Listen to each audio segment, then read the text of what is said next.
Committee on Education is called to order. If the clerk could please call the roll.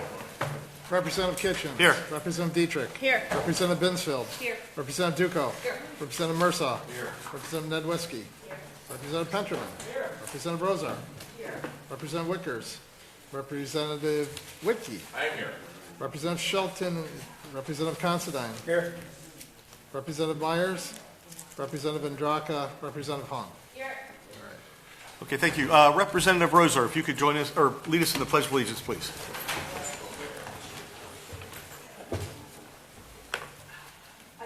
Allegiance to the flag of the United States of America and to the republic for which it stands, one nation, under God, indivisible, with liberty and justice for all.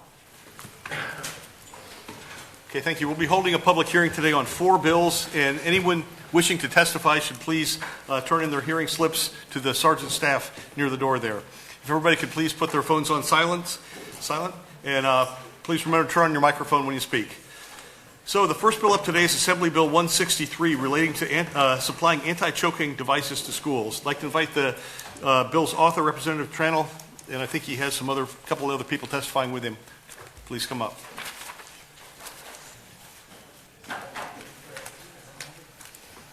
Should be in the fields.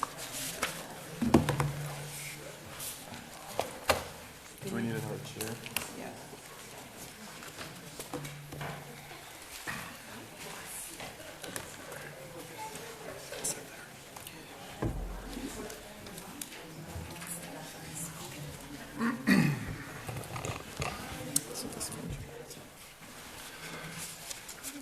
Well, good morning. Beautiful day to be in the Capitol. Hello, Chairman Kitchens and respected members of the Assembly Committee on Education. For those who I have yet to meet, I am Representative Travis Tranel. I represent the 49th Assembly District, which includes Grant County and parts of Iowa, Lafayette, Richland, and Vernon counties. Thank you for allowing me to provide testimony on AB163. Today I come before you as the author of an important piece of legislation that will not only keep our kids safe and potentially save lives, but also increase awareness on the importance of child safety. Like you, I depend on constituents to bring forth issues that need to be addressed and to provide input to potential legislative efforts. As we all know, the best common sense solutions come from our friends, neighbors, and family. And that's what we're doing here today. And later I will introduce Courtney, and she will give you her story.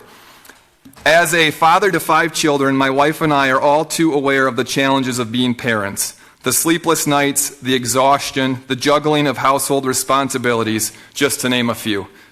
You can tell I didn't write that line because that's not how I feel at all. My wife would very much feel that way. No amount of preparation can ready you for a senseless and potentially preventable tragedy from occurring. As a parent, I would not want anything bad to happen to my children and cannot imagine how that would personally affect us. When Courtney and Matt Brugman contacted me and shared their story about their son Cayman, who heartbreakingly died as a result of choking, I could emphasize with the second guessing that comes with being a parent over each decision and wanting the best for their children. When Courtney spoke about wanting other parents to avoid the same tragedy she experienced, I was inspired by the action she has taken donating anti-choking devices to the Fenimore and Lancaster school districts, as well as the Fenimore Rescue Squad. AB 163 was developed by Courtney and Matt Brugman, and I am proud that they are advocating on behalf of this policy change to make Wisconsin schools safer. And I should note that we have probably been working on this for at least 5 years. Courtney has put a lot of effort into this piece of legislation, and I think most of us sort of take the legislative process for granted because we're pretty familiar with it. I think it would be safe to say that Courtney has gotten more of an education than what she bargained for and how a bill actually becomes a law. Under current law, every public school board and every private school governing body are required to provide a standard first aid kit. This bill requires the 3,146 public and private schools to make accessible, as part of that first aid kit, an anti-choking device that is registered as a Class 1 or Class 2 medical device with the FDA. Typically, these devices, costing less than $100 apiece, are used as a last resort after recommended choking protocols have been attempted per the device manufacturer's instructions. So very simply put, what we're doing today is saying we already require schools to have a first aid kit. You'll see an example of one of these very simple anti-choking devices. We are saying that as part of your first aid kit, you need to also have an anti-choking device. It's a pretty simple bill. Since January, my office has actively collaborated with DPI and DHS. And I do want to pause here for a second. Jeff and Zach in my office have worked diligently on this piece of legislation for a long time. DHS has been wonderful. We would be happy to provide any members of the committee with correspondence that we have had with DHS. At first, we wanted them to approve the device. They said that that's outside of their wheelhouse. They would prefer that we just have it be a registered Class 1 or Class 2 device with the FDA. We made those changes. They were very happy with those changes. We have that in writing. Again, I'd be happy to show it to you. Last night when I was harvesting wheat at 7:30 p.m., I received a message that DPI apparently has decided to register as opposed to this legislation. Again, we have worked with them for years on this legislation. They had ample amounts of time to come to us and ask us how they wanted the bill changed.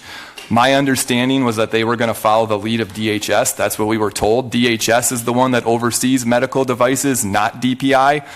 So as a side note, Courtney, that's very disappointing, and I'm sad to see that today. But I do believe they are submitting written testimony. Maybe they're going to testify, and you can ask them why they're opposed. These efforts were conducted in order to develop a targeted piece of legislation that would provide an additional last resort tool that meets FDA criteria for school staff without creating a financial burden, yet allow school districts to choose the device and implement as they see fit. According to NIH, National Library of Medicine, a published study on emergency medical services response times in rural, suburban, and urban areas, emergency medical service units average 7 minutes from the time of a 911 call to arrival on the scene. That median time more than doubles in rural settings, with nearly 1 of every 10 encounters waiting almost a half hour for the arrival of EMS personnel. Longer EMS response times have been associated with worse outcomes in patients where even modest delays can be life-threatening. Simply put, when the brain goes longer than 5 minutes with low oxygen, brain cells die, brain damage occurs, and death becomes more intimate. Again, this is such common sense. If as parents, many of you are parents, I cannot imagine the helpless feeling that you would have sitting there knowing that there is nothing you can do to help protect or save your child. We have a son, 4 daughters and 1 son actually. He has severe asthma. We live on a farm in the middle of nowhere. If I were to call 911 and ask for an ambulance to come to our farm, by the time the volunteers go to the station, get in the ambulance, come to our farm, it's going to be 15 or 20 minutes. He's had several episodes where we needed to take him to an ER.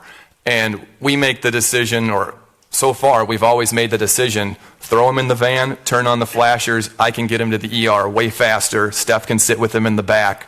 I just can't imagine, I can't imagine that you could imagine what it would be like to be there and not be able to do anything.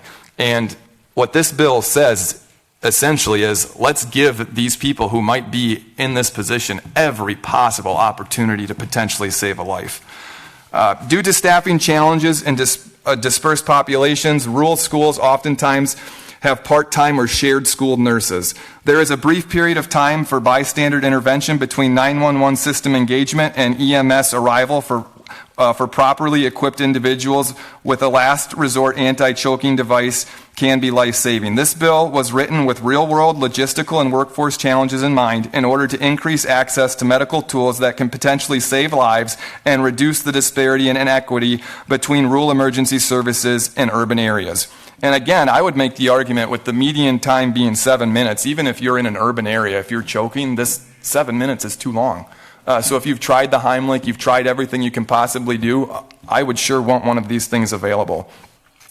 Although this legislation is not comprehensive, and the reason that we chose to put that line in there, it's my belief that DPI would prefer that we take this bill a lot further and make it do things that we don't want to do at this point. Currently, defibrillators are not required to be in Wisconsin schools. We don't require training for them. Not every school has a school nurse. There's a whole laundry list of things that are well-intentioned but beyond the scope of this piece of legislation. And I believe that that's why DPI is probably opposed. I wish to thank co-author Senator Cabral Gravera for her time and energy, as well as Representatives Duco, Mursaw, Myers, and Rosar, who are on this committee, for being co-sponsors and making this a bipartisan piece of legislation. With that, I will turn it over to Courtney and let her tell you her story, and then after that, I believe her daughter is going to say a few words, and then we would be happy to take any questions. Thank you. I just want to say good morning, and I am honored to be here to fight for this. So, on October 9th of 2016, our lives changed forever. This was my 9-month-old son, happy as can be, went to this in a matter of seconds. Sorry. So my son had put a bouncy ball in his mouth, and he started to choke. I immediately flipped him over and started doing the back blows on him. I yelled for my other 2 children to get their dad. My husband took our son and proceeded to do the back blows as I called 911. Our son, within like a minute, had went unconscious. Help had arrived. They immediately took him from us and were off to the hospital. The closest one was 10 miles away. We followed behind. After a minute to a minute and a half, the doctor was able to get the ball out with a suction device. They had to resuscitate him and call for a med flight to get him to UW Children's Hospital so they could run a test to see the extent of his damage.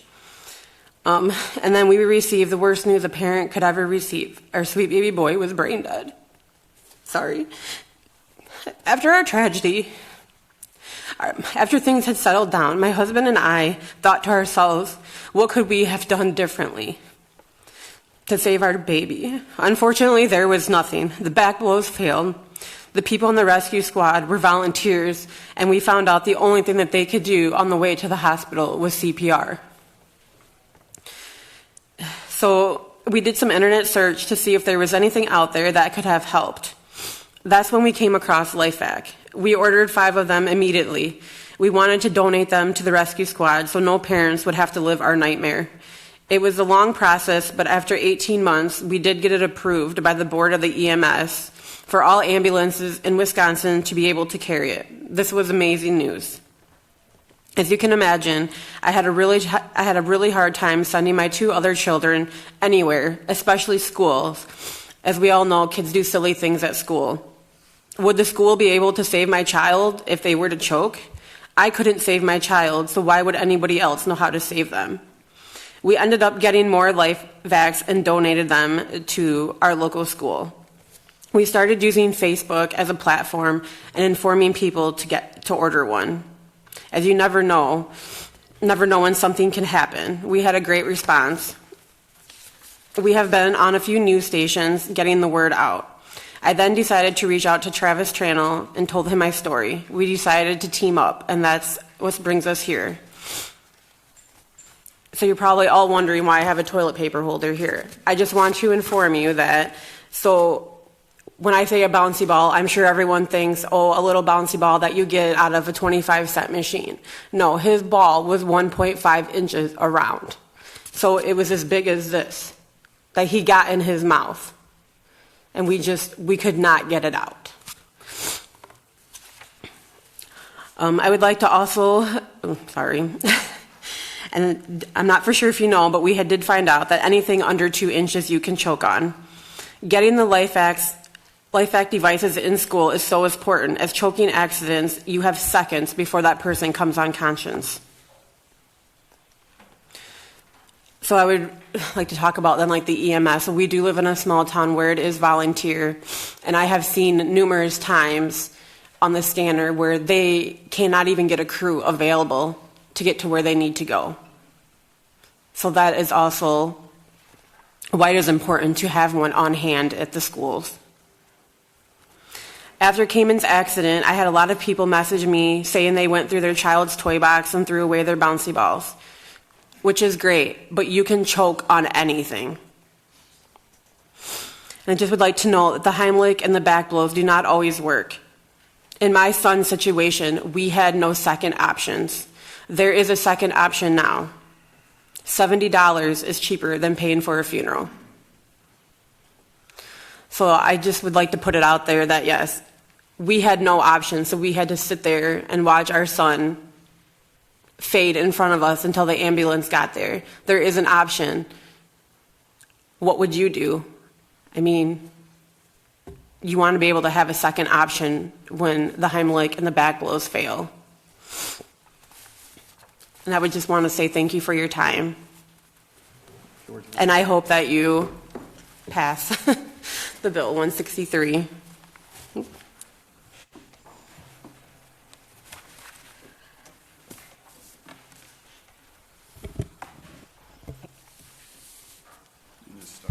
Okay. Hello. I'm also here today to not just talk about a device, but how my family and I turned a storm into a rainbow. What people don't realize is how much trauma I've experienced in my life.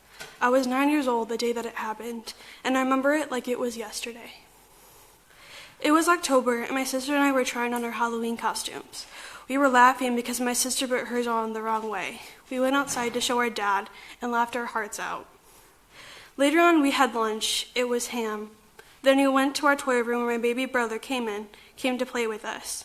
He was pushing my doll stroller. He was pushing it, and I was once again laughing. He was smiling, laughing, and making his adorable baby noises. Later on, I heard him crying from downstairs. I was in my room playing with my dolls. I told my mom, and she asked me to get him, since she was helping my sister rearranging her room. I got him, and I tried to see if he would go back to bed, but all he wanted was me. I took him upstairs and put him on my floor to crawl, but he wanted me to hold him. I picked him back up and took him to my sister's room where my mom was. I asked my sister if she could watch him while I asked my mom a question. She did, and they started to play. I went to my mom and asked her my question. That's when we heard him coughing. I will never forget what happened after that. My mom said she was going to check on him, and I stood there waiting, laying my head on the doorframe. I heard my mom scream, and my heart started pounding. She was screaming for me to get my dad because Cayman was choking on a bouncy ball. I opened the door and didn't stop screaming for him. I don't honestly remember when I stopped screaming. He ran in, and I never saw him run so fast. Ara and I went outside, and I remember falling to the ground, screaming and crying. I didn't understand how a perfect day like this could turn into a nightmare. I kept asking out loud why. Why did this happen? I went into the mudroom to see what was going on, and I will never ever forget this, how I am haunted by this memory. How, when I opened the door, I saw my dad holding my brother upside down, and how my sweet little brother wasn't smiling. How it looked like he wasn't even alive. His eyes were closed, and my parents' eyes weren't shining like they normally do. My mom went to every neighbor's house that we were close with to get help. They were waiting for the cops. I remember no one being there except a neighbor who I never would expect to take us. The cops came, and I remember him running to our house and not knowing if my brother was going to be okay. After a while, the ambulance came. As a child, I didn't understand why they didn't come first. Later on, my parents followed them, and I stayed with the neighbor while waiting for my grandparents. We were outside with their kids, and I drew a bouncy ball on the ground with an X over it, and I remember telling him how I hated them now. I used to always play with toy balls and always tried to win them at arcade games, but my vision on them completely changed after the incident. The whole ride to my grandparents was quiet.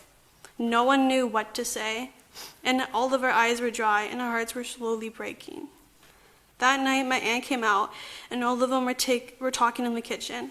My sister and I were in the living room trying to eavesdrop on their conversation.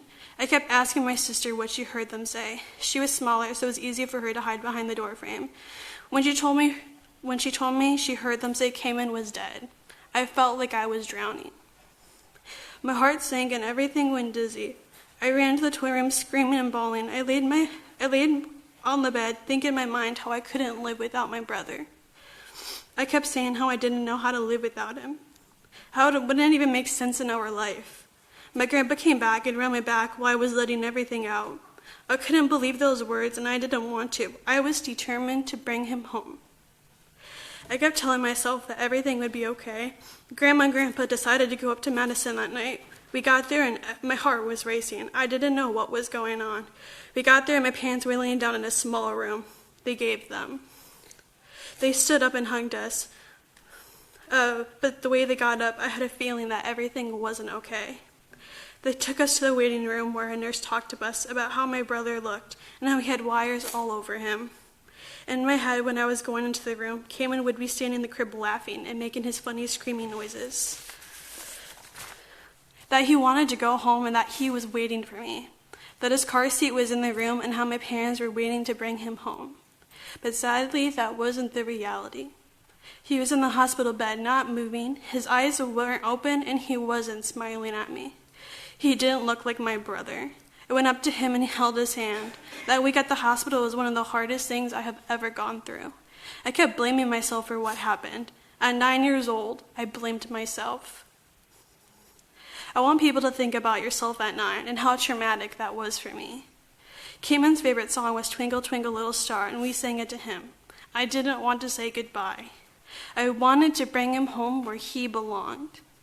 I remember crying to my mom and family who were in the room, asking my mom why. Why isn't he going home? She cried with me and didn't have an answer because no one truly knows why a person has to leave. But deep down, I know why. Cayman wanted to save so many people from what he went through. He wanted me to find Arthur and help people from choking. Choking is one of the most leading deaths, and this device helps people have another chance at life. Not everyone does. This saves lives, and I don't want my brother's dream to die. When we had to leave, I didn't want to turn forward and leave him. My parents were holding my hand, and I was staring back at him. We walked out, and I kept staring at that door. I kept wanting to run back and see him smiling for me, asking where we were going. I wanted to just bring him home. He was my brother, and the family needs to be together. I was so broken when I couldn't see the door, and when I was in the car home, I didn't understand what just had happened. Now I'm 16. It's been 6 years without my baby brother, almost 7. Cayman is my superhero, and I'm here today to help him follow his dreams. Please help kids like my brother to be able to live and dream. Thank you for your time and consideration regarding this important bill. I know everyone here cares about kids, so it is my hope you will vote yes to save lives and pass AB 163. Thank you again.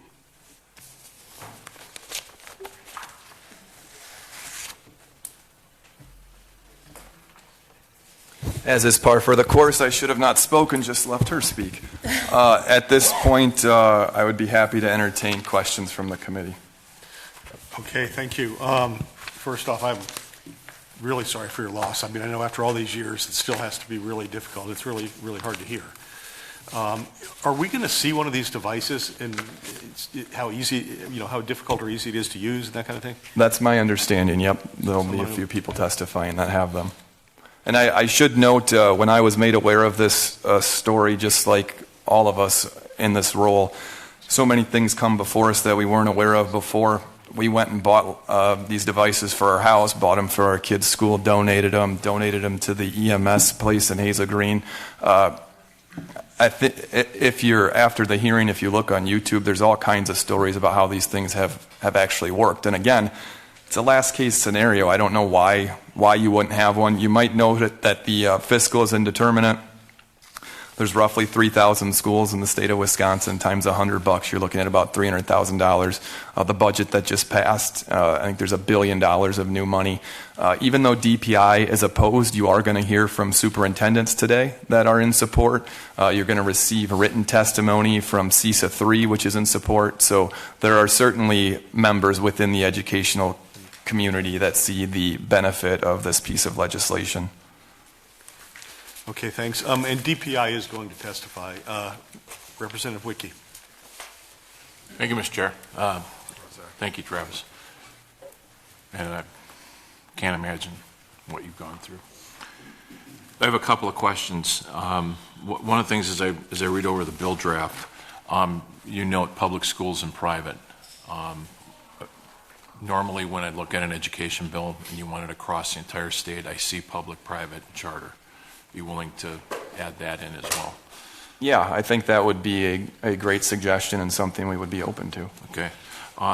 Did you look at other states and what they require, and are there any other states that require this? Sure. So we would be the first to implement it. We pride ourselves as being a leader. There's pending legislation in 6 other states. It's passed unanimously through the New York Senate. They're hoping to pass it out of the Assembly this fall. They're currently on break, but there is definitely an effort throughout the 50 states to try to implement similar legislation. And just to clarify for me, so it's one device per school? Correct. And it doesn't matter what grade level it is? No. What the bill does is says that we require first aid to be in school. You have to have a first aid kit. As part of the first aid kit, you need to have this. Okay. All right. Thank you. Okay, Representative Roser. Thank you, Mr. Chairman. My deepest condolences as a former emergency room nurse. I understand how fragile life is, and sometimes it's very sad, and I'm very sorry to hear your story. Your child was 9 months old. Can I just ask you all how come you targeted the schools starting, I guess, at K4 through 12? Was there any thought about making an effort to have daycare centers and the younger children? I can speak to that. So there are lots of places where these might make sense. School buses, for example. Nursing homes, lot of restaurants. We just had a gentleman 2 or 3 miles from our house in his 80s. He choked on prime rib. I told his family at least he went out with a good meal. But we wanted to start with what should be the easiest to implement. And with DPI registering opposed and testifying, you can see we're already having challenges. So if we can't get this done, clearly expanding it to other places would be an even higher hurdle. So in the future, that might happen. Ideally, we would pass this legislation, the governor would sign it, it would become law, and someday, hopefully it saves someone's life. And then we'll think, well, man, it would make more sense to put these all over. If I owned a restaurant, I would certainly have one. And maybe you do. I was just going to say, in a perfect world, everybody would have one. If I could ask a follow-up question, which just leads me to the education piece of this. We can't legislate everything that people should have. As a cardiac nurse, I'm huge on getting AEDs. I remember when I was elected to the county board, we didn't have an AED in the courthouse, and so I fought very hard for that. So the educational piece, and then the BLS with the Heimlich maneuver, and just so important to do education. I appreciate that you put a education piece in here, but the big picture is education. And thank you for pointing that out, because I've been completely transparent with Courtney and her family from the beginning that in a perfect world this will become law. But even if we do all of this effort and for some reason it were not to become law, it's still a success just with the amount of attention that we're bringing to the issue, the countless number of people that have now gone home and heard about this and donated devices to schools, nursing homes, restaurants, etc. So our intent is definitely for it to become law, but I appreciate you saying that it's a success regardless of the outcome. Thank you. Representative Considine. Thank you, Mr. Chair. Jalen and Courtney, I'm sorry for you and grief for your loss. Glad you're here and testifying. My question is just a couple of things. In the original bill, funding was included, and it sounded like, Representative Tranel, that you're almost assuming that funding will be included somehow. And so I'm wondering why that is not in this bill, and I'm wondering wondering whether that might be one of the objections of DPI and others. And so just curious, because I do think we have the money to do Sure. this. So in original versions of the bill, we did try to include the funding, and it proved to be challenging. As you well know, anytime you include dollars with any piece of legislation, no matter how important it is, it makes it more of a challenge. And so our thought process was because these are so relatively inexpensive and have such a high potential to do good, that it would be better off just to implement the bill even if there was no funding associated with it. And I did not mean to suggest that the funding will be included at some point. What I was trying to articulate, and maybe I did a poor job at this, is that hopefully the schools with the new resources that they are going to have would be able to find $70 to purchase these devices. Or quite honestly, even ask a parent to purchase them. I mean, I don't know of too many of my constituents who would be made aware of this issue and not be willing to donate $70 to have one at their school. There's lots of options for funding, and I think those options are way easier than including a fiscal in the legislation. Okay. Can I have a follow-up, Mr. Chair? The other thing is just the number of first aid kits in buildings will require one, but most buildings are so big that there are many around. And so the fiscal might be a lot greater than that. I would bet it would be, just thinking of my local school districts. And I guess what I want to do is make everyone aware of that. We're really not talking. Well, perhaps we could ask Ledge Council to clarify, but my understanding is that the legislation, I would ask Ledge Council to clarify that. Well, yeah, the question is it in, and I didn't phrase that well, I apologize. Does there need to be one of these in every first aid kit that the school has in different places? It seems to me that makes sense, but that's my question. Yeah, I think that's a fair question, because I know we require that they have a first aid kit. Whether we require that they have multiple, I'm not sure. We'll have to ask Ledge Council. Thank you. The wording of the bill states that as part of a first aid kit that is provided under the mandate, one of these anti-choking devices accompany that first aid kit. So that suggests to me that each kit will also be accompanied by an anti-choking device. But that could be clarified or could be open to interpretation.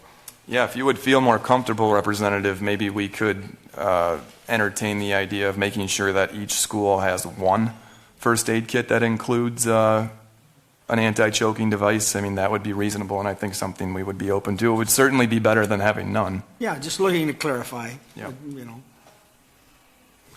Okay. Yeah, I would add that, I mean, for that cost, I could see even the parent-teacher organizations or whatever coming up with that. It's a very minor cost. But Representative Duco. Thank you, Mr. Chairman. I'm very, very sorry.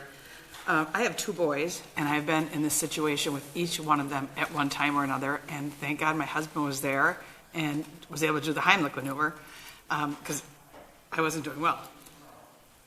I have never heard of this before, and when Travis introduced it, I still don't know what it is because I haven't seen it yet.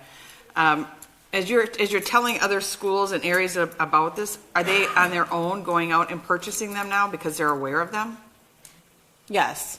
So we donated to our school in Fenimore, of course. But I mean, I've had lots of people message me. I've had, like the school nurses from other towns being like, we need one of these. How can I get one? I've had campgrounds message me and be like, how can I get one? I mean, I've had a lot of people message me and asking how to get one. And this winter, I was at a basketball tournament with two of our older daughters. We were in Cassville, and next to their defibrillator, they had a anti-choking device, and I freaked out. And everybody was like, what's the big deal? I'm like, you don't understand how much work it is to get these things in schools.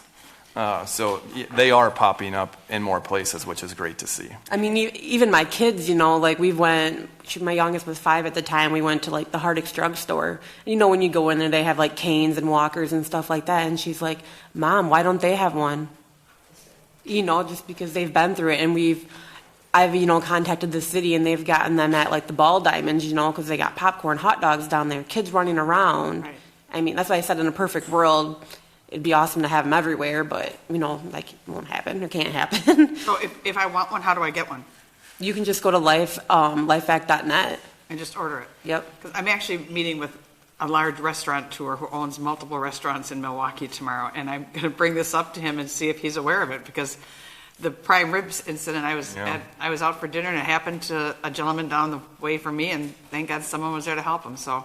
Yeah, there was an incident, I believe it was maybe Indiana, I'm not quite for sure on the state, where the child was, I think he was about a year old, and he choked in the restaurant, and the parents could not get it out, and they're like begging people to help, and there was a guy that ran out of the restaurant to his car, and he had one in his vehicle, and he had it sitting in there for like 4 or 5 years.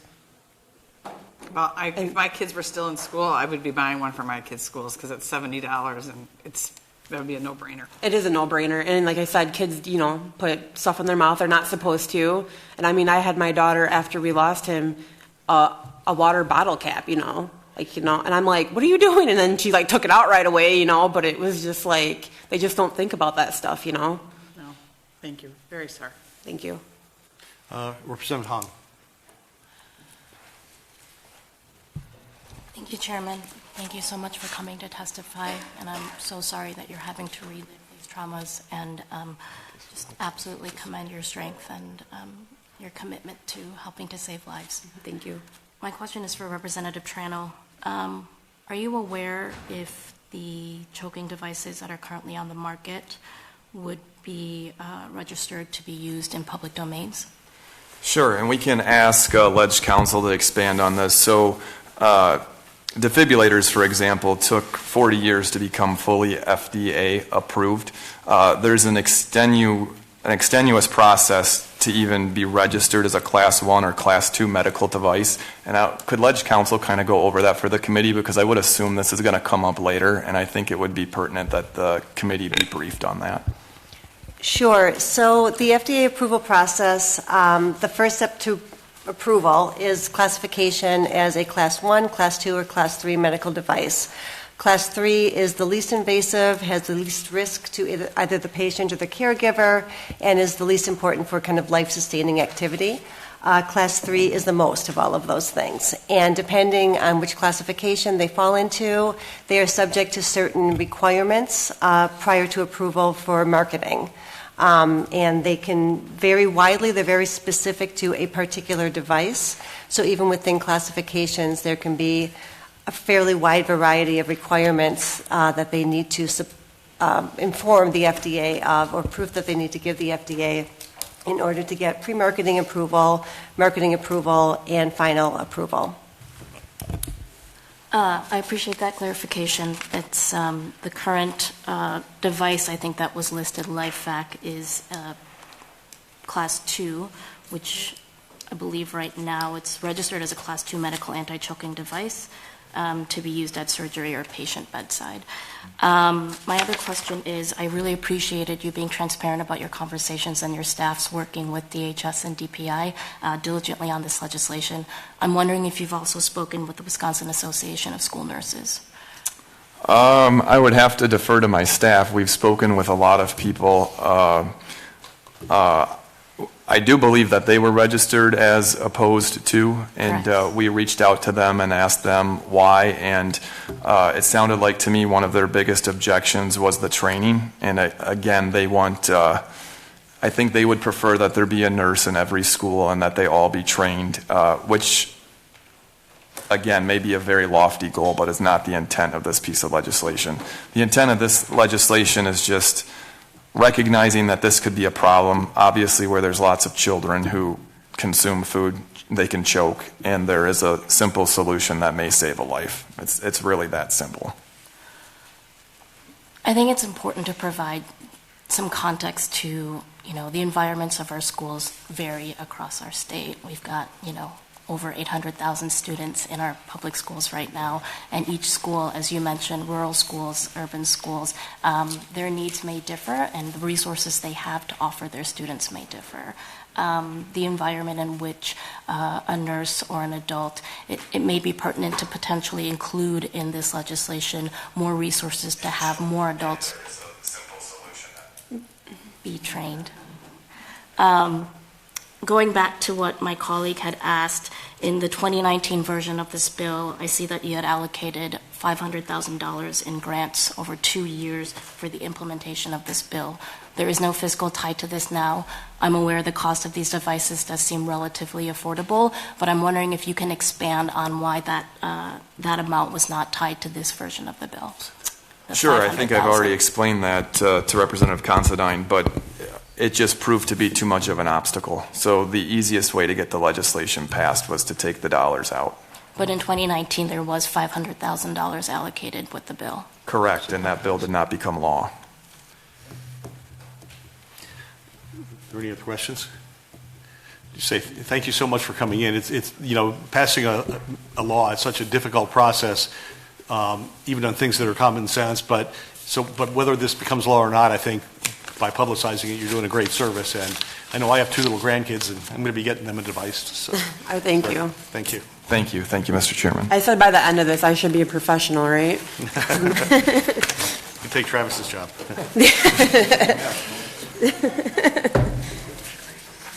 Okay, next up we have Jane Wunderling, representing Fenimore Community Schools, speaking in favor.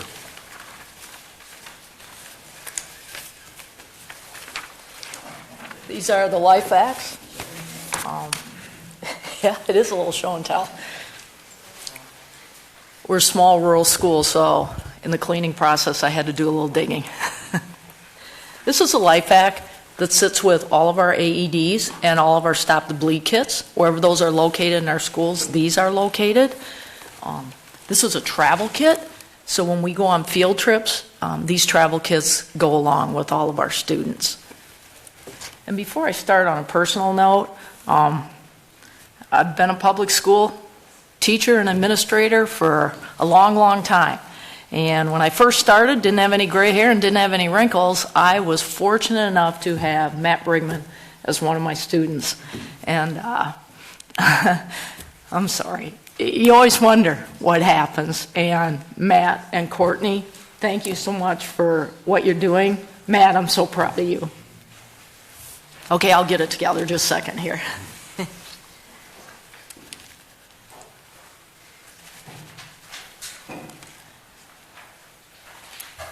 Representative Considine, your question on funding was excellent. And as I listened to that, one of the things I wondered to myself was, there was a wonderful grant called Get Kids Ahead Grant, the mental health grant.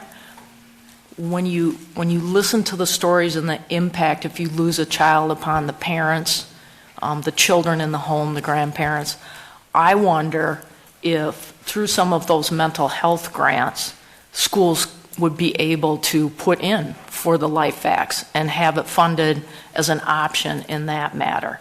It was just a thought that went through my head. Well, Representative Tranel and Chairman Kitchens, thank you for this opportunity to speak today. My name's Jane Wunderling, and I am the District Administrator for Fenimore Community Schools. Our school district is forever grateful to Matt and Courtney Brigman and their family for their generous donation to Fenimore Community Schools.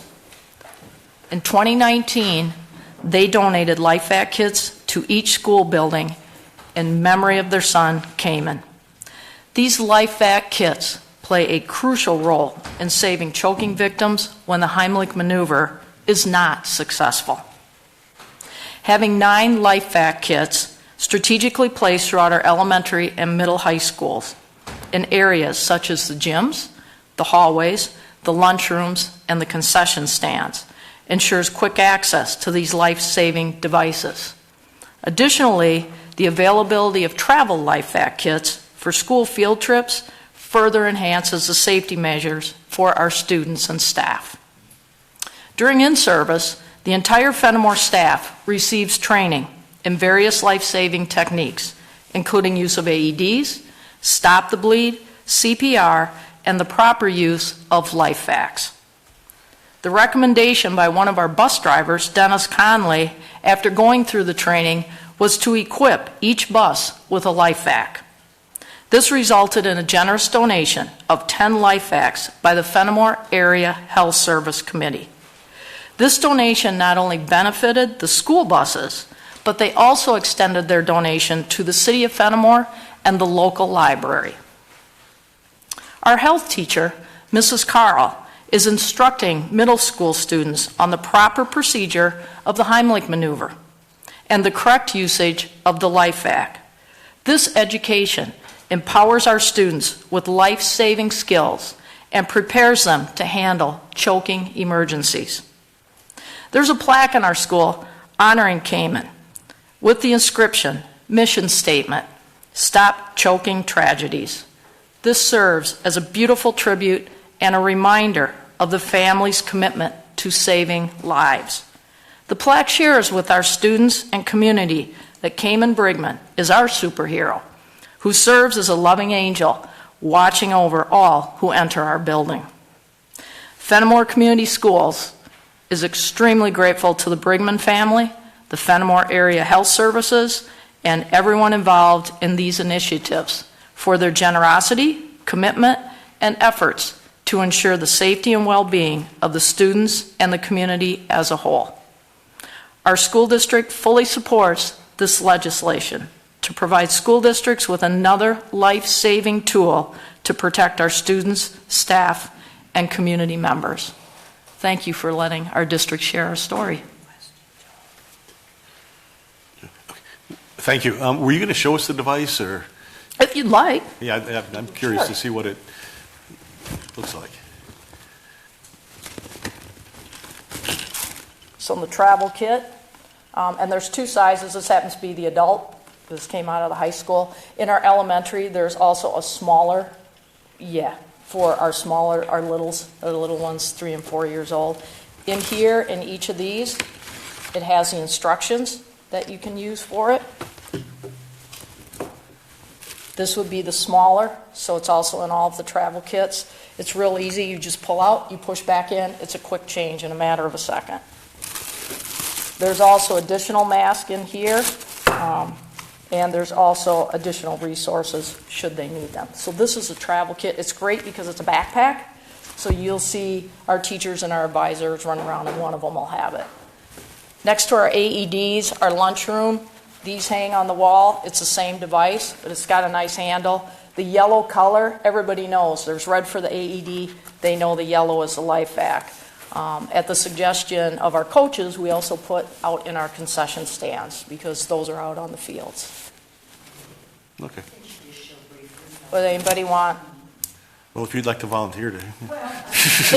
It just, Yeah, you can the kind suction. of, I It get comes the down picture. and then pulls out. That's as simple as it is. And knowing it was so rewarding the first time I went in and I saw Mrs. Carl training our students with it, because they were just in awe at how simple it is to use, but they can save a life doing this. And they are all out in the community. They're all at the ball fields, and so now they've been trained in these devices. And you are absolutely correct. Our school nurse does train everyone, and it is vital that that happens. Okay, well, thanks. That does help visualize what we're talking about here. So you know what you're buying then. Right. Representative Dietrich? Thank you, Mr. Chair, and thank you for being here and for the demonstration of the actual device and for explaining to us how it works in practicality in your district. I'm hearing a lot, despite the affordability of the device, of concern about funding. Given your professional experience, do you think this is something that a PTA could raise funds for, or, you know, I just, my mind goes to, like, our police department recently raised community funds for a canine to add to the department. Is this something conceivably you could do some simple fundraising around and make a huge impact because the cost is so affordable? Absolutely. I think not only could you do the fundraising, but because it is very affordable, I know when we purchased additional ones, they will also work with schools for, sometimes you get a reduced price on that, which is really nice. Not only could you fundraise, but I think through donations, people are very proud to donate these because they know they are helping the community and saving a life. My elementary principal and I, when we get invited to a baby shower, this is the gift that we give. along with a really cute little onesie, but that's the gift that we give, and we just think if it helps anyone, it's well worth it. Thank you so much. Representative Whitke. Thank you, Mr. Chair, and thank you for your testimony. Just a couple of things that I would like to understand as I listen to your testimony. How many schools do you have in your district? I have 2. I have an elementary and then a middle high school. High school. Approximately how many students do you have? 830. 830. Now, did I hear you correct that you have a district nurse, a school nurse for each building, or No. just one? We have one full-time school nurse that travels between both buildings. Okay. And so I think I heard you correctly say that your nursing professional trains, now is it all staff and students on the use of this device? All staff members, and then she goes in and works with Mrs. Carl when the health classes are doing the Heimlich and the Life Act training. Okay. Just as part of her normal duties with your district then, right?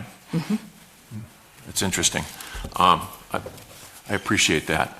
So if you were going to train me on this device, how long would it take me to understand how it works? Or could I just follow the instructions in an emergency? You could easily follow the instructions in an emergency. It's similar to an AED. It takes you right through it, but honestly, to learn it in less than 5 minutes. Okay. It simply goes, it's a mask that goes over, you push down, pull out, and hopefully it pulls the item out. Well, I thank you for your testimony. I really appreciate it. Thank you. Thank you. Okay, Representative Considine. Thank you. So the bill talks about Class 1, Class 2 devices. Are there multiple suppliers of this device? Are there other devices that are really similar, or is this fairly exclusive? And that doesn't mean we should or shouldn't do it, but I think it's, are there multiple people who make a very similar device that would fit, or is this pretty much the only one? I'd love to answer your question, Representative, but I don't know. Okay. When they came to us with the Life Act, our nurse did the research to make sure that this was an item that would be safe and useful in our school, and we've always stayed with Life Act. Okay. Just it's a good maybe question. If somebody I else don't is know. coming up the nose, I would appreciate knowing that. Thank you. Yeah, we've got a pretty good stack, so maybe somebody will have an answer to that. Anyone else? Okay, thank you so much for coming in. Appreciate it. Well, thank you very much. Okay, next up is Kevin Radcliffe from DPI speaking against. You want to do them both together? Oh, and also Louise Wilson from DPI. We also have Louise Wilson. Yes.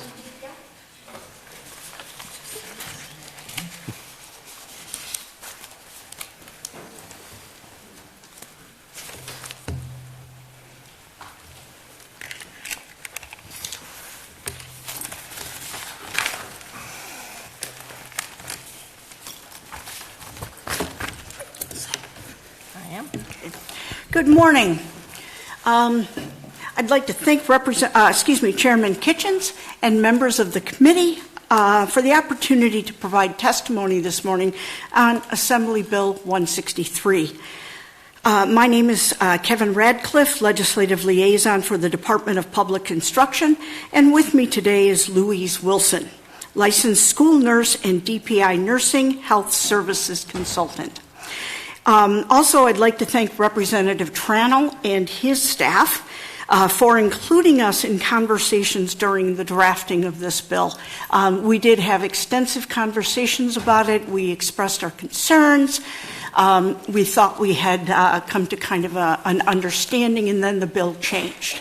So we are now back to opposing the bill.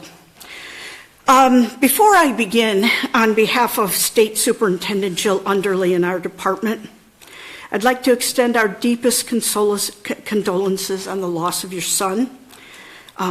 It's absolutely something that no parent should ever have to experience. And we're all very moved. So I'll say that. According to the National Safety Council, there were 5,325 choking deaths in the U.S. in 2021, representing the number 4 leading cause of death due to unintentional injury. Children under 5 years of age accounted for 73% of non-fatal injuries and 75% of choking fatalities. At least one child dies from choking on food every 5 days.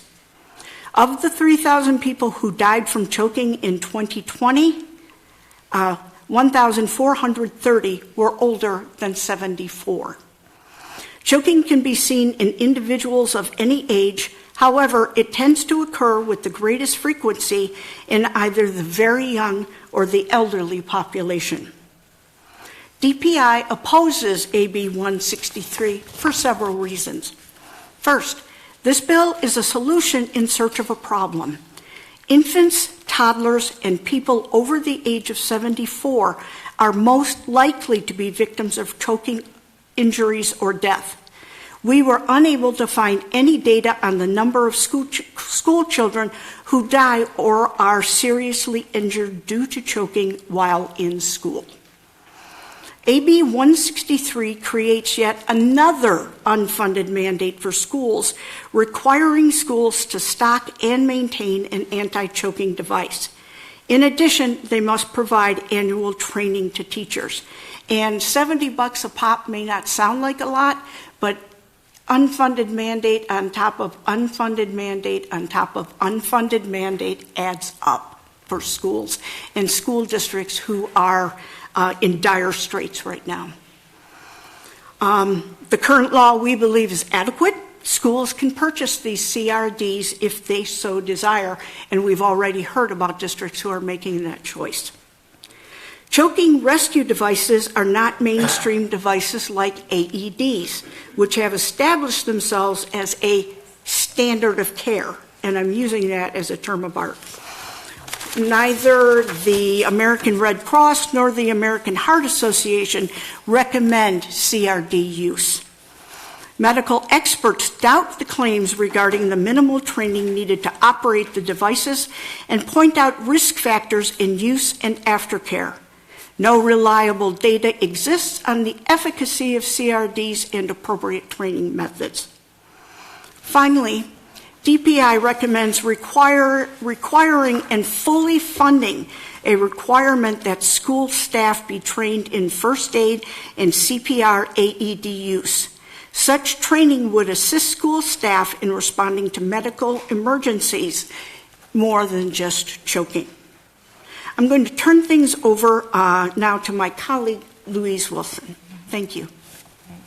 And I just want to acknowledge, because I think it's very hard to probably hear the state school nurse consultant oppose a bill that you have worked very hard on.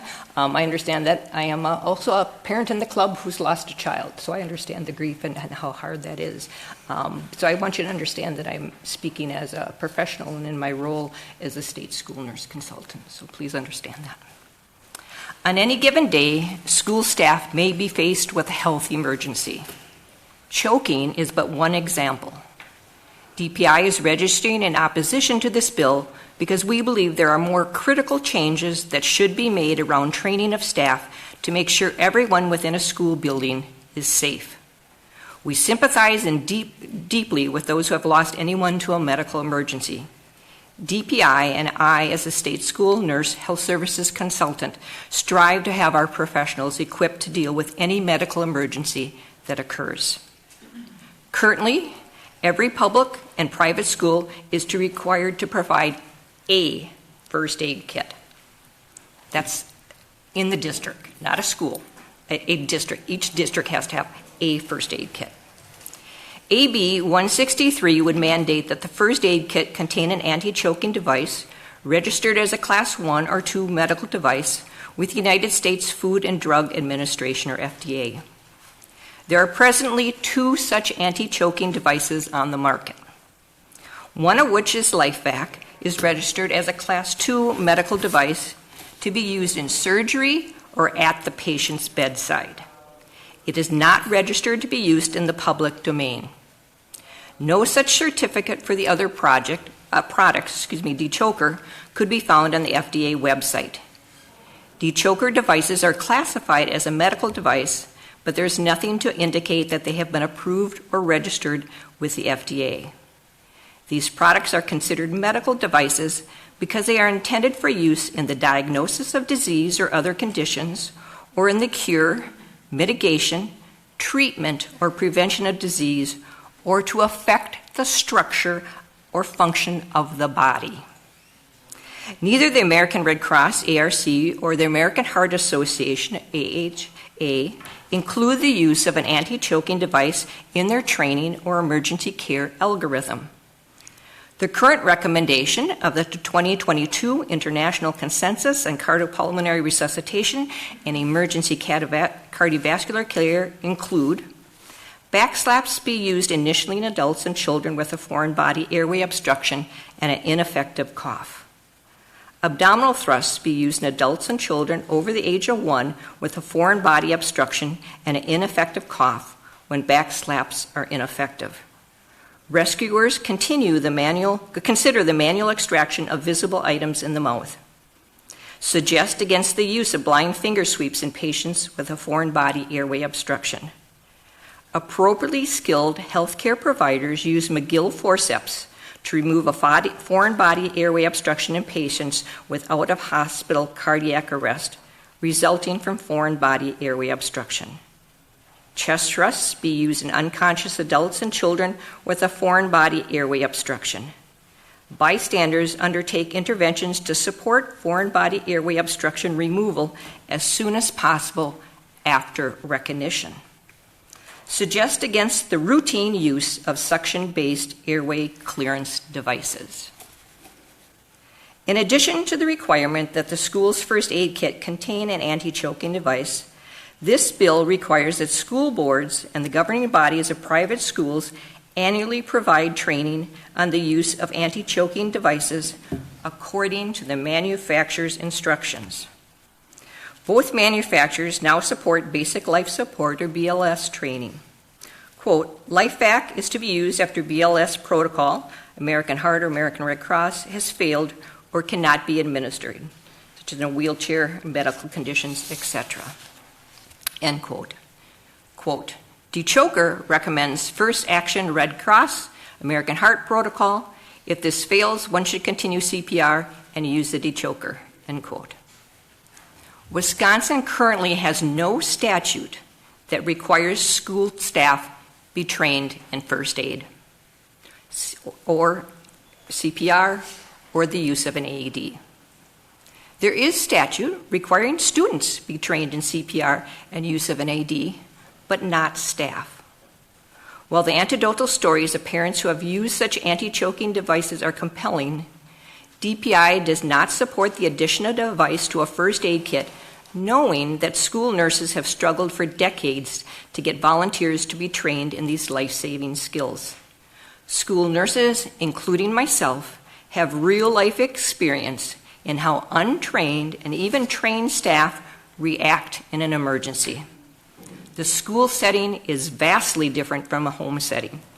A parent or family member reacting to a choking incident at home is not the same as a choking incident occurring in a lunchroom full of hundreds of students or in a classroom or in a hallway. Adding a device could potentially create confusion and delay treatment for a choking victim rather than help them. Having another piece of equipment does not make up for the fact that lay bystanders, which are school staff, are not trained or comfortable in responding to an emergency or even recognizing that one is occurring. Reading a manufacturer's label or watching a few minutes of video does not make school staff competent to effectively respond. Without having an experienced school nurse present, a school staff person responding to an emergency may be confused and not know what equipment is needed when an emergency is called into the office. Furthermore, school nurses believe lay staff may simply wait until the anti-choking device arrives, which could take several minutes in a school, because they do not know what to do without the device. Delays in administering care can be tragic. After 4 minutes without oxygen to the brain, death or permanent brain damage can result. If the airway cannot be cleared, CPR, which includes rescue breathing, is required to oxygenate the brain. It is possible to circulate that oxygen that remains in the lungs and even provide new oxygen around the object if the airway is only partially obstructed, but the item cannot be removed. As I stated earlier, choking is but one type of health emergency staff may be called upon to respond to on any given school day. Adding a piece of equipment which is not well researched or considered current standard of care does not make students safer or healthier. As a school nurse with nearly 30 years of experience, I encourage this committee to reject AB 163 as written and explore avenues to improve school staff safety, emergency response to health emergencies, including and beyond choking. Kevin and I are happy to entertain any questions or work with the Wisconsin legislator to improve statutes that would make Wisconsin school children safer and healthier. Healthy children learn better and become more productive citizens. If you have any questions or would like additional information, please contact Kevin, and her phone numbers and email contacts are there, or feel free to contact me. Thank you. Okay, well, thank you. I do appreciate you guys coming in to explain your position on this. Representative Pennerman. Thank you, Mr. Chair. Thank you both for being here today. A couple questions. First, does DPI track choking incidents that happen in our schools? Is there any sort of data or anything we can look to and say X number of choking incidents has occurred, X number were fatal, X number had a... No, we do not. DPI can only collect information that we're statutorily required to or permitted to that, and so there is no information. I do a voluntary school health services survey every year and ask information. Sometimes the questions change, but it's all voluntary, and currently I'm still working at trying to get people to share their data with like how many school nurses there are, how many students that have asthma, or how many stock Narcan, or how many have AEDs. So no, we do not. And then just one follow-up, if I may. Sure. So I understand the funding concerns and whatnot, and requiring schools to have them. It sounds though that when it comes to the specific device, you have concerns that it's an advanced medical piece of equipment that average people can't use. So are you opposed to the devices being at schools with or without state funding? Like as a voluntary means? Is it a good idea to have these devices at the schools? Well, what I have told school nurses, if they've asked me, and like the Fenimore school nurse said, hey, we got these, what should we do with them? So as a school nurse consultant, as a registered nurse, I am professionally, ethically bound to use evidence-based research and make decisions based on evidence-based research. So I pointed the school nurse to here's the lack of evidence-based research. There's a lot of great anecdotal experiences, YouTube videos, people that have shared their experiences, and say you'll have to make your decision with your school. So we're not against the devices per se. I'm here to say that they're not evidence-based. There's been no research saying this works better than this one, or this works better and faster than if you did the Heimlich. Again, the professional organizations that are provide and tell people how to do emergency care have all said, don't use this device. It's not part of our algorithm. You should do other things. So, I would point that out to people. And I would just say that as an experienced school nurse, $100 might not seem, or $70 might not seem, but I tell you how hard that is to get somebody to buy $100 of posters or even Band-Aids or something like that. It's not an easy thing as a school nurse to get somebody to pay $100 to come up with $100 for an item that you think might be really helpful. So. And Representative, we're opposed to the mandate portion of this. We think that school boards currently, under current law, have the ability to buy these if they choose to, and we would recommend that school boards, that this question be left to their discretion rather than mandated from the state. That way, school boards can do their own research and decide for themselves whether this is a piece of equipment that they see as useful and needed in their schools. Okay, just a heads up for the committee, we do have a large stack of people waiting to testify. So next up, Representative Wiki. Thank you, Mr. Chair. And I got a couple of questions for Ledge Council, because I'm hearing from them that there's only one first aid kit required per district, and I believe there's roughly 420 some odd districts. Is that in statute? Is that correct? Because I want to understand where that's at. Sure. The statute mandates that each school board and each private governing body of every private school provide a first aid kit. That's simply what the statute says. That's interesting. So then I have a second question just to follow up on that, because I hear a lot that we shouldn't mandate something to be in a first aid kit. So is there anything in statute that says what has to be in a first aid kit that is to be supplied for a district? There's nothing in the statutes or in the educational administrative rules that dictate what must be in a school's first aid kit. Okay. Okay, thank you. And then I just want one point of clarification from you, and that is that you basically don't oversee the operation of school nurses across our state.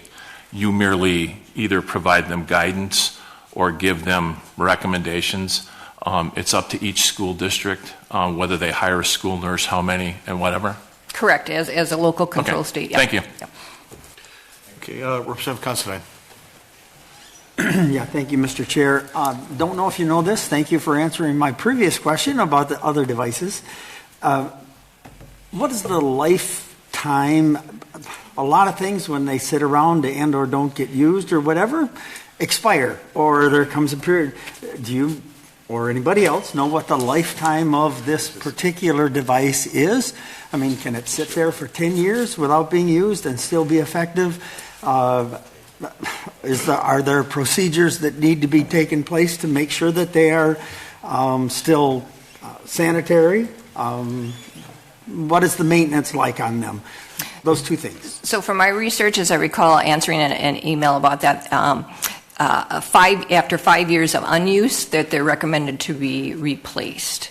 If it's used, it needs to be replaced. There is no maintenance or any check that's being done like an AED. You go around and you check every day and make sure that the light's flashing and that the battery's charged. There is no requirement or suggestion for that, but 5 years max. Mm-hmm. Thank you. And if a unit has been used, the face masks need to be replaced as well. Okay, seeing no other questions. Thanks for being here. Thank you. Next up, we have Doug Wiersma, representing Secure ID LLC, speaking in favor.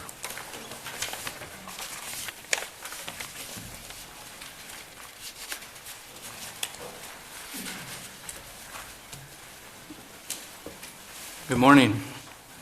Thank you for allowing me to speak in support of Assembly Bill 163. My name is Doug Wiersma, and I own Secure ID LLC in Madison. We make custom identification products for people with medical concerns or disabilities, along with child ID cards to help locate missing children.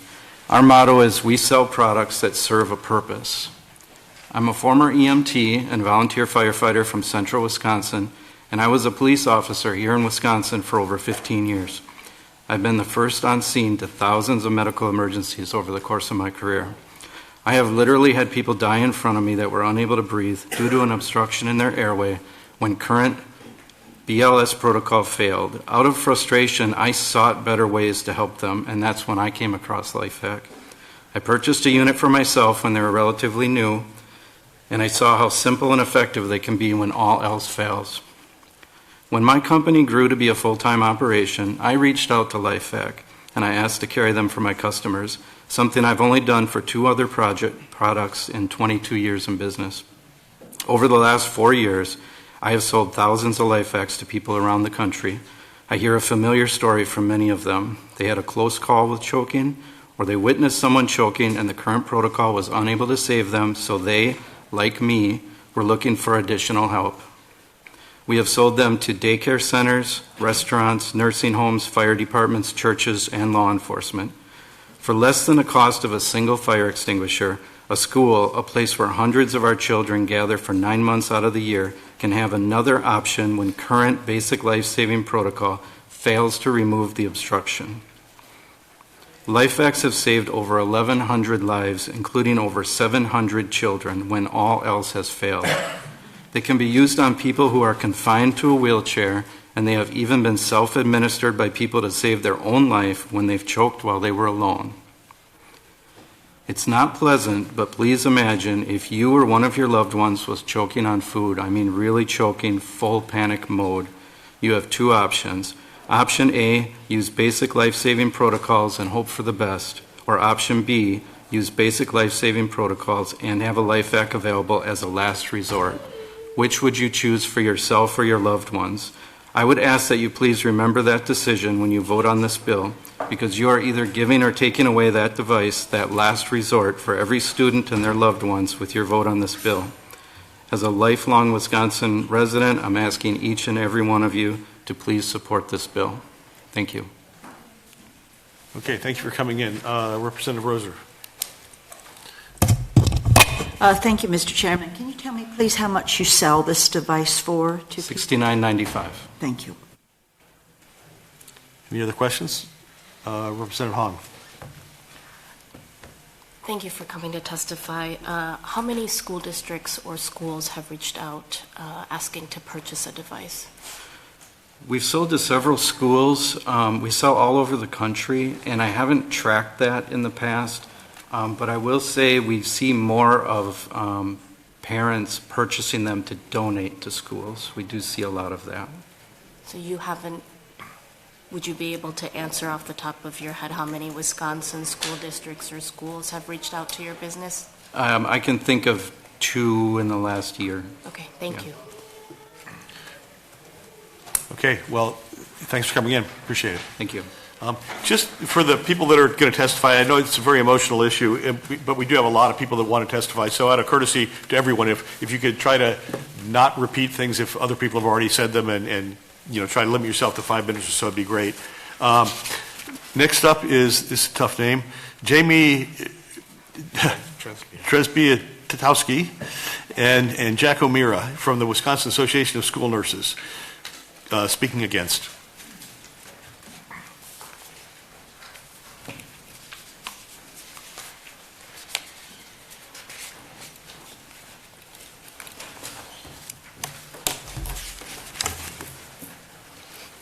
Hello.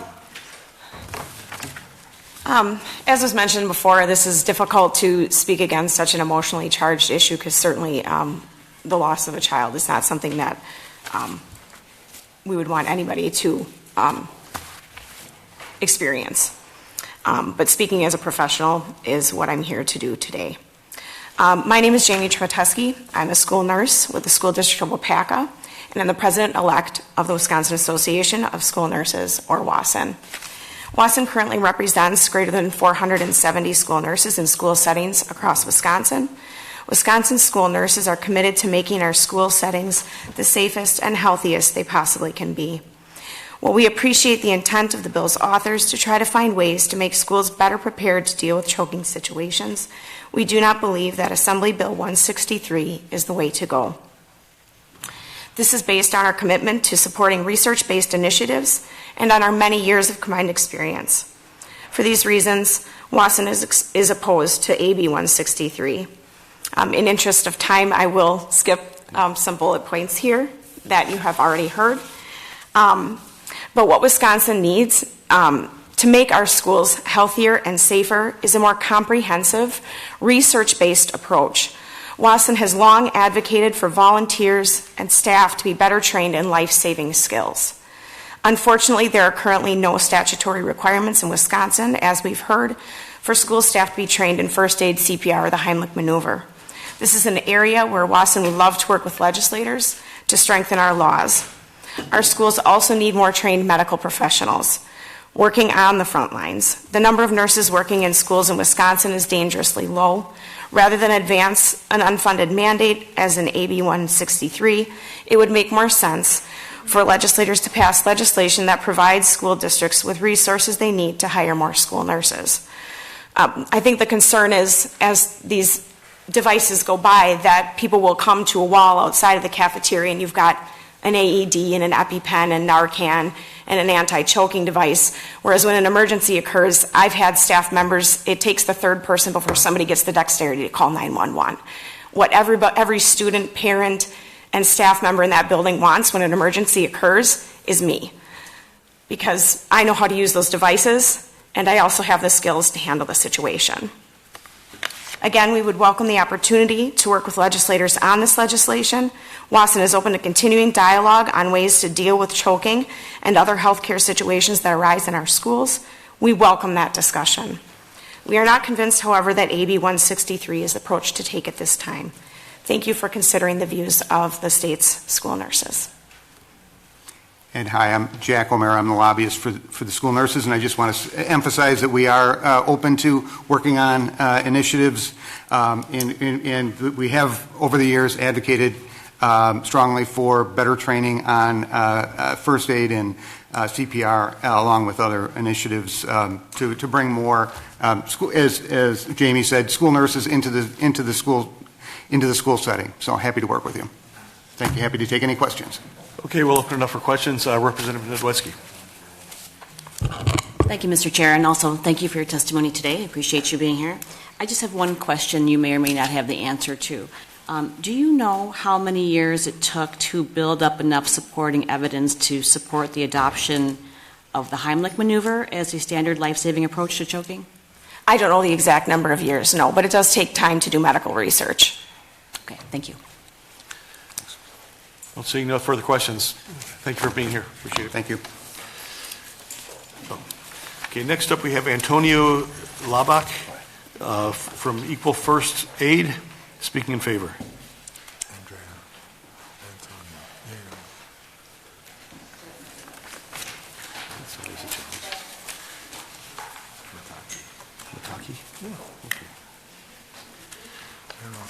Oh, and there's another Stephen Mataki from the same group. Are you guys? Third one. Oh, and a third one.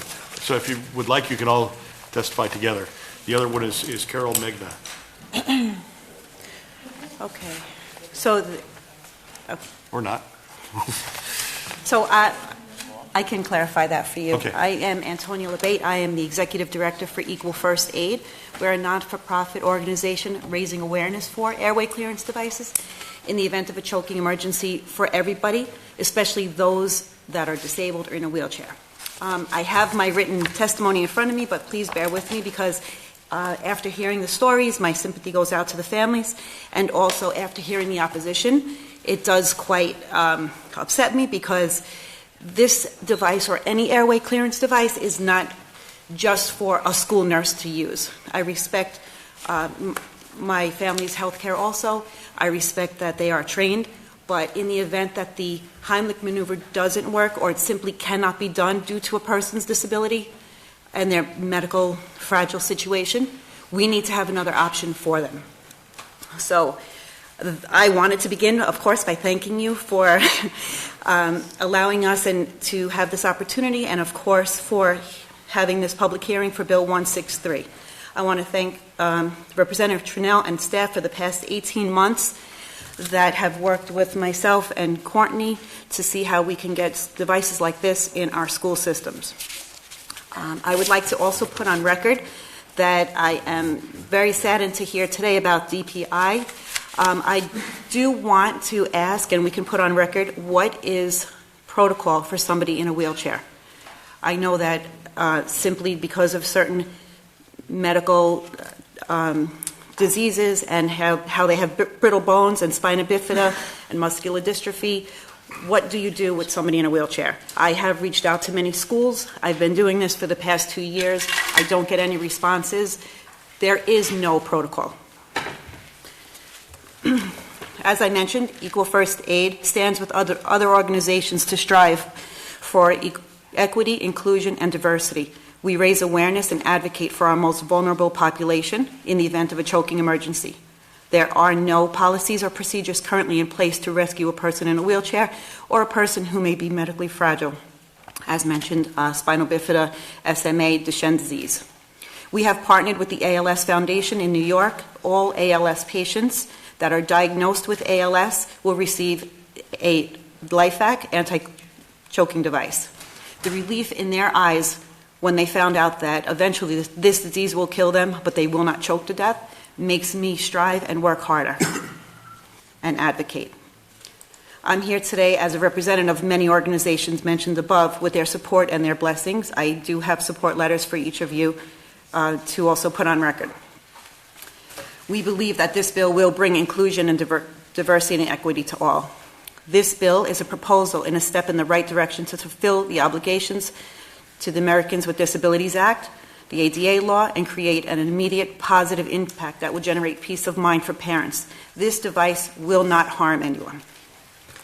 Our outreach spans across the United States with 7 bills being introduced so far. The following organizations included in our outreach and support us: National Association for Down Syndrome, Disability Rights, ADAPT, Alzheimer's, the ALS Foundation, Center for Independent Living, Centers for Disability Rights, Cerebral Palsy Foundation, Disability Advocates, the Christopher Reeves Foundation, Multiple Sclerosis, Muscular Dystrophy, National Organization for Rare Disorders, State Independent Living Council, Special Olympics, Spina Bifida, Cerebral Palsy, just to name a few.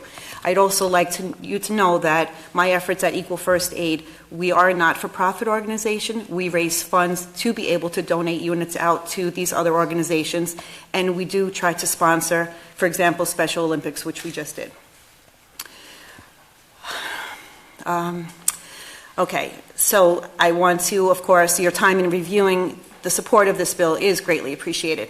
I want you to please take the time that's needed to review everything. I know that there's opposition, but we have plenty of support. All we need to do is give everyone an equal opportunity to be rescued should they choke.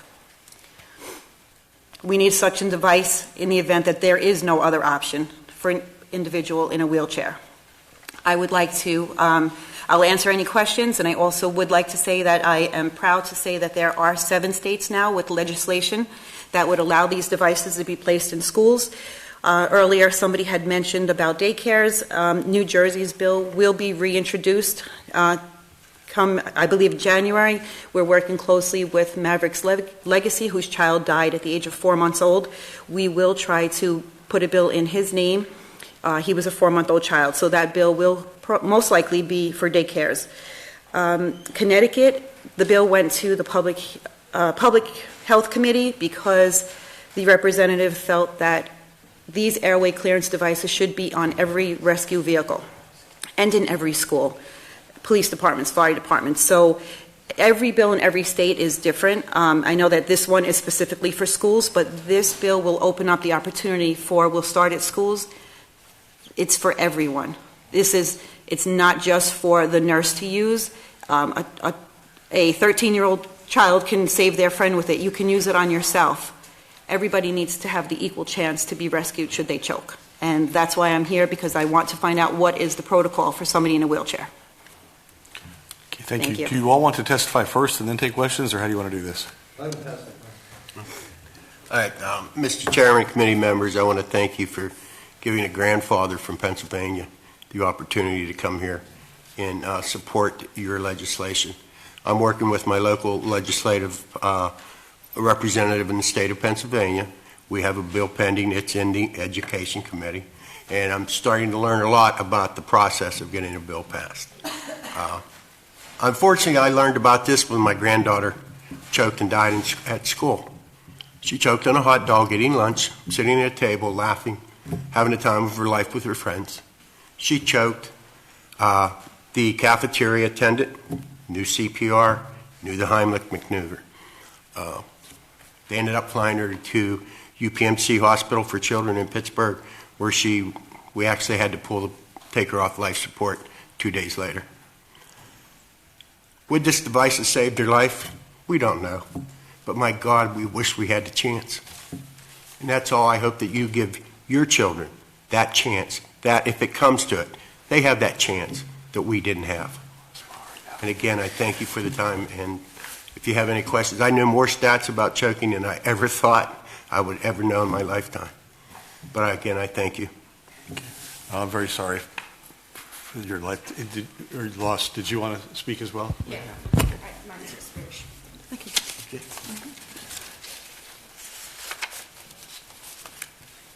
Thank you, committee. This is our son, Sam.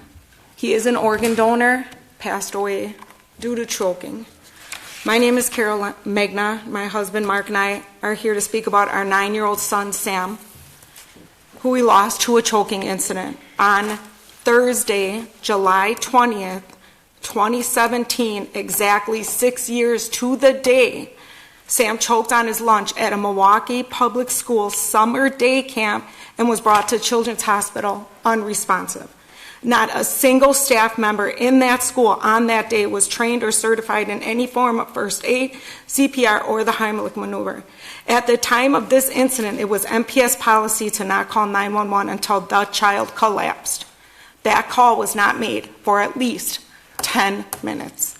9 days later, on July 28th, 2017, our Sam passed away from that incident. We had to pull the plug, but thankfully he lives on in 6 other individuals due to that sacrifice.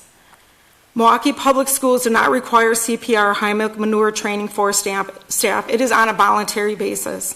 We feel like having the life back placed in school adds another level of assistance. We're not saying it replaces anything. We're just saying it's another level of assistance in a choking emergency, especially if no one is trained in other first aid techniques, such as the Heimlich maneuver, or it's not possible at the time and that it was tried and failed. Many schools have AED devices that assist with medical emergencies. LifeVac is just another such medical device that is simple to use and is a cost-effective way to assist a choking emergency until medical professionals arrive. We have done many fundraisers for our school. $10,000 we did on one event to raise money. I don't really feel like that's an issue. I feel like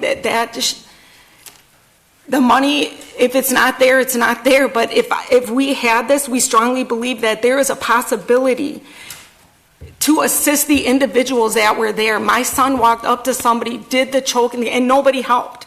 They either didn't know or it just wasn't working. Many things went wrong on that tragic day, but passing Assembly Bill 163 is the right thing to do. Thank you. Okay. We'll open it up for questions. Representative Roser, did you have a question? Thank you, Mr. Chairman. Thank you all for being here today. This obviously is a very emotional topic, and we appreciate you coming and sharing your stories with us. Tony, I have a question for you. Is there anything to prevent you from purchasing an anti-choking device without a mandate and then developing a policy for the use of that anti-choking device in all these facilities that you're bringing to our attention? So we can donate to the organizations. Also, this bill we're advocating for is for schools, too, that do have disabled children in their school system.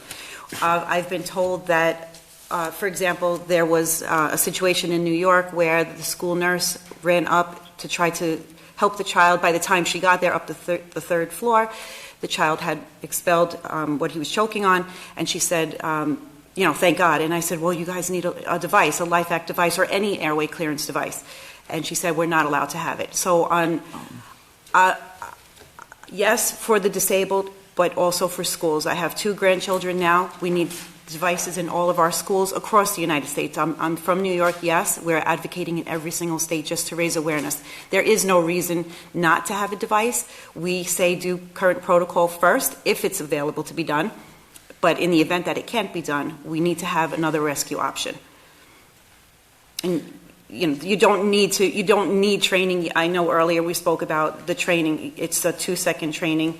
The device will not hurt. The device will not expire. The LifeVac device is our preferred airway clearance device. There are many other on the market.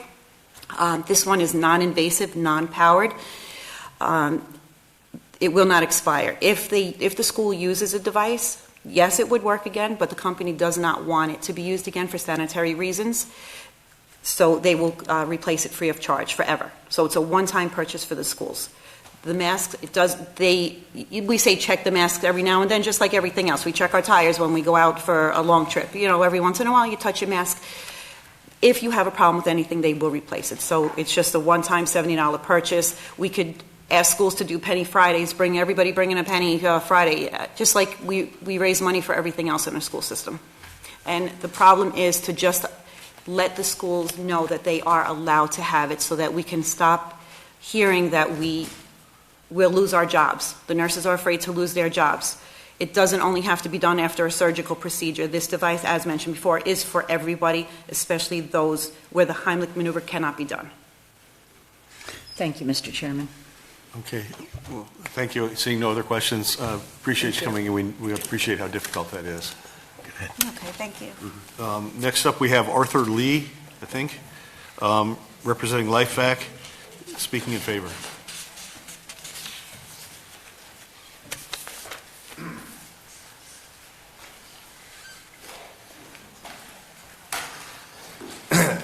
Hello, everyone. Thank you very much for the time and the consideration.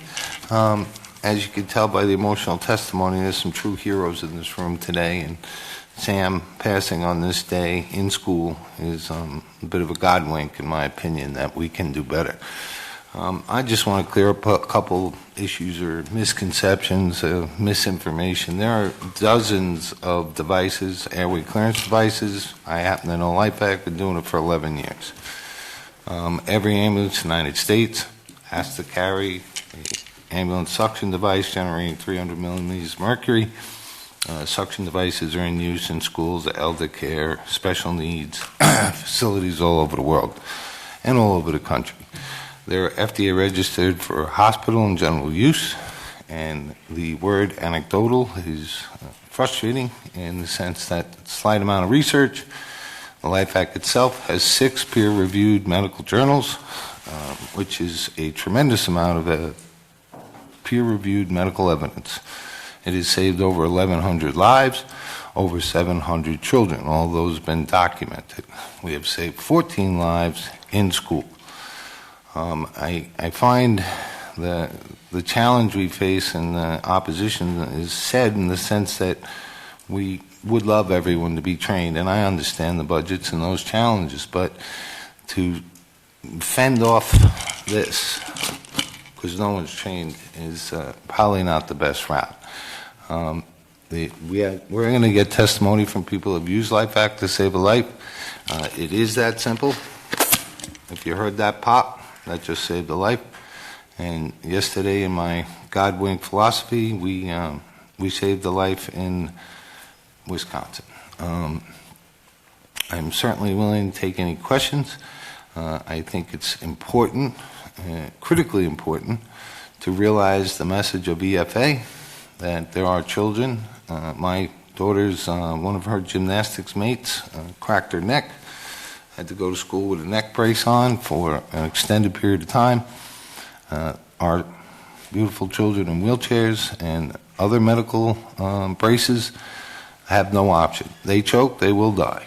And as humans and under the ADA, they certainly deserve a chance, and that only chance would come from one of many portable suction devices. So I hope we keep them in the equation when considering this bill, and we certainly could make the budget issues work. Thank you. Thank you. Do you have any, Representative Dietrich? Thank you, Mr. Chair, and thank you for being here. We heard from the district administrator earlier that LifeVac will work with schools or give group discounts. Do you give, grants or anything for the device if that small price is a stumbling block? I have quite a passion for this. I would be willing to give one free to every school in Wisconsin. And I'll put that in writing. You can all have it. I cannot let children die over this. My company, right? You do have the choices of rescue vac, lateral VVac, all the vacs, and the T-choker. But LifeVac would be willing to donate one to every school in Wisconsin. Wow. Thank you. We got to change this. I'm not. Sam rides with me on my motorcycle, whatever. He's my friend. And he died in Wisconsin school 6 years ago today. So I will do anything I need to do to stop this, and every child deserves a chance to be rescued. Well, any other questions? Well, thank you so much for being here. My pleasure. Thank you very much for your consideration. We can change the world.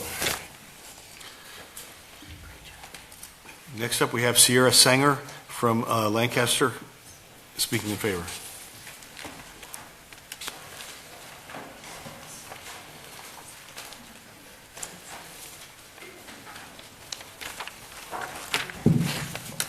Good afternoon. My name is Sierra Sanger. I'm a registered nurse and EMT for the state of Wisconsin, and most importantly, a mom. LifeVac saved my 7-year-old son Zeppelin from a choking incident. The Heimlich maneuver did not work. I am obviously trained to do such acts, and it was not effective. I work as a registered nurse in a hospital in Prairie du Chien, Wisconsin, and a gentleman was brought into our ER after the police department used the LifeVac on a gentleman that was choking on a hamburger. The police officer tried to do the Heimlich. It was also ineffective, and the LifeVac worked. So the LifeVac also saved that gentleman's life.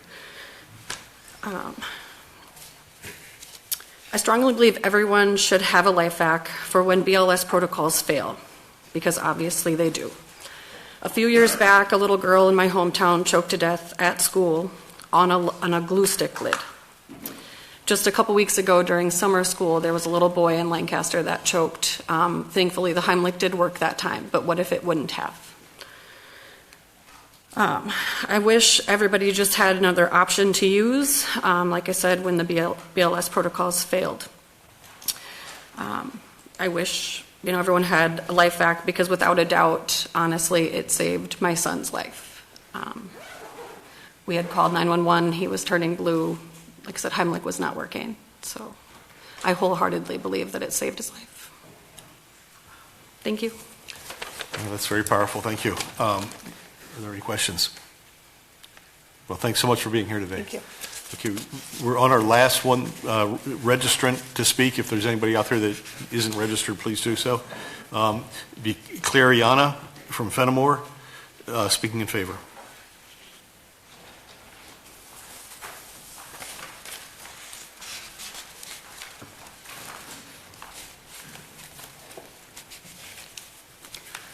Good morning. Is it still morning, technically? I don't know. Okay.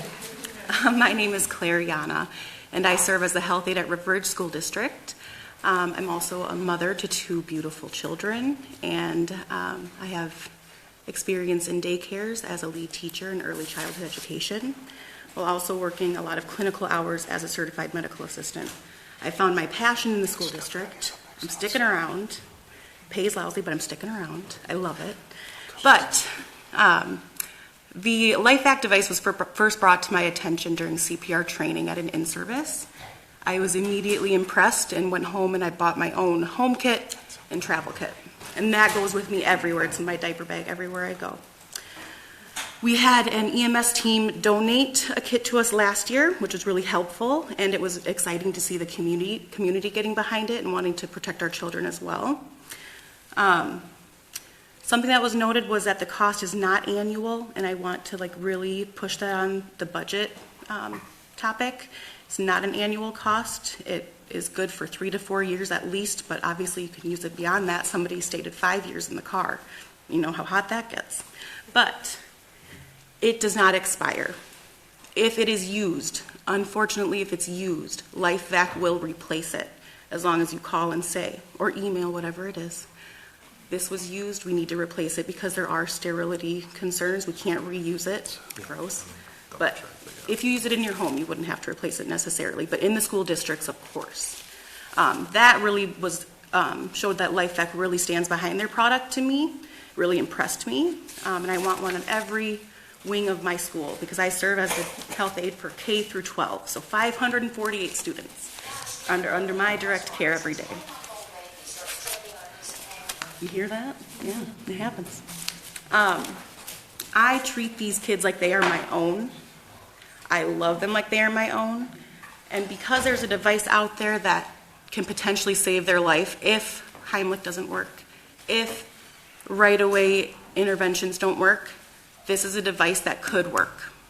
And when it's life or death and it's your child or somebody else's child, and I see everybody else's child as my own, I will 100%, even if it's not evidence-based, you need the evidence. How do you get the evidence? Choking happening. And I mean, if we want to get more evidence, we have to use the device on whether or not it works. So I see it as this is a device that's not immediate use, but supplemental use. So it's there if we need it. I took it upon myself to train myself through the American Heart Association to become a trainer in certified resuscitation, CPR. So I train my staff every year. As it's been stated, it is not mandatory, but it should be. So I encourage all of our staff to join me in all of our in-services where I train hundreds, all of our staff if they would. Coaching staff is the only staff that's mandated to be certified in CPR. Why can't we do both when it comes to the life vac and having mandated CPR? Why does it, I don't understand the struggle of get CPR better first, then look into life vac. Why can't both happen at the same time? It's a life-saving device that could happen if CPR isn't working. And we all know that it is necessary to have effective CPR, chest compressions, breaths. Realistically, I love to think that people will rise to the occasion.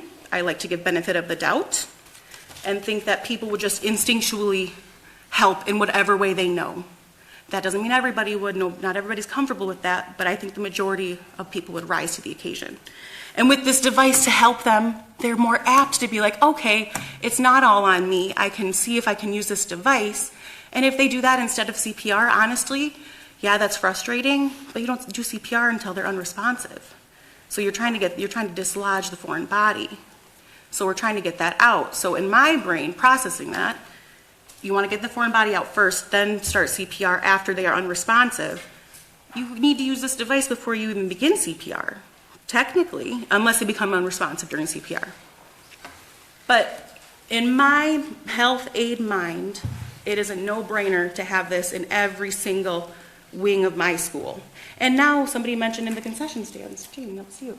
I want one there. I want the travel kits. I literally wanted to bring my own kit. My husband talked me out of it last night because he said that'd be weird. I didn't think it'd be weird. You did it, and I'm so happy.